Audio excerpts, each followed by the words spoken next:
The Independent Police Investigative Directorate (IPID) is facing mounting criticism following the assassination of private security boss and whistleblower Marius van der Merwe, a killing many believe could have been prevented had the police watchdog acted sooner. Van der Merwe's explosive testimony before the Matlanga Commission of Inquiry revived long-standing concerns about the IPID's stalled investigation into the 2022 murder of a 51-year-old Emmanuel Mbenze, a case the Directorate has been handling for nearly 3 years without a single arrest. Mbenze's body was discovered on 16 April 2022 at Duduza Dam in Nijal.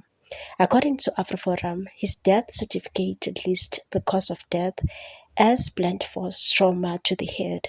Despite the involvement of several Ekurhuleni Metropolis officers, the investigation has produced no tangible progress, leaving the Mbenze family in the dark and increasingly frustrated. On the morning Van der Merwe was due to testify, an IPID investigator allegedly warned the family that new revelations about Mbenze's killing could emerge. Testifying under the pseudonym Witness G, Van der Merwe implicated 4 individuals in the murder and admitted to helping dispose of Mbenze's body in the dam. Days later, on 5 December, Van der Merwe was shot dead in the driveway of his Brakpan home. This followed an earlier attempted hit in September, during which he reported being tailed. Police later recovered the Chevrolet Buggy used in the killing, abandoned in Alexandra.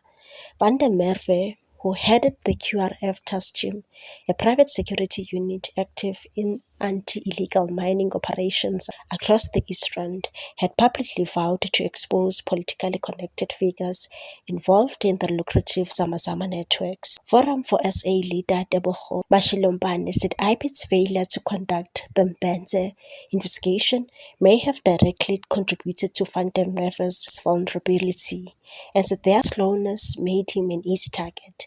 Why did IPID act so slow? Were they trying to protect those involved? Calling for an inquiry into the investigators handling the case.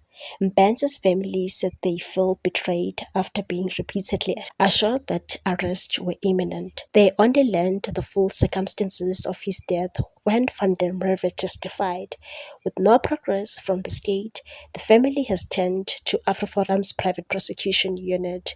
Advocate Gernel, who heads the unit, has accused IPID of shielding implicated officers and warned that Van der Merwe's assassination demonstrates the high cost of institutional inaction. He said the failure to decisively deal with this investigation after years of probing is deplorable. He also questioned why suspects were never arrested and why Van der Merwe, a potential Section 204 witness, was never placed under protection.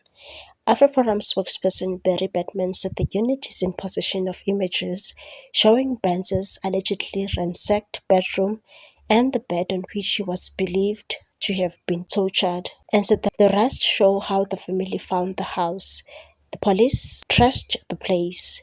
Batman argued that after Van der Merwe's public testimony, regardless of whether he was cooperating witness or accused, the case demanded immediate arrest and court action, which would have allowed for witness protection interventions. IPID spokesperson Lizzie Suping insisted the investigation is now in its final stages, though critics fear this assurance may be too late, both for the Mbenze family and for a whistleblower who paid the ultimate price for speaking out. Meanwhile, South Africans have come together to support Van der Merwe family. A crowdfunding campaign on BackaBuddy has been launched to ease their financial burden. The campaign goal is 100,000 Rand, and as of 12 December, just 3 days after its creation, 9,137 has been raised. Social media users have also lent their support to the campaign. A moving post by TikTok user Carrie Ann Bloom captured the sentiment of many and said Witness G was murdered for telling the truth. Even a small donation can help his family now that their provider is gone. Van der Merwe's death exposes the deep failures of justice system that could not protect him. As South African author Kaya Dlanga outrageously called out on the X app and said criminals are so brazen in this country, the way they just killed Witness G when the whole country is paying attention to the commission. The casual arrogance is chilling. Loss doesn't pause life, it forces life to continue under impossible conditions. Lynn and her children will need long-term support, therapy, school fees, medical costs, transport, and daily living expenses. From here on forward, every sunrise will look different for the Van der Merwe family, quieter, heavier, edged with the kind of pain only sudden loss can curve. What's your take on this one, people? Thanks for watching. Please subscribe for more news.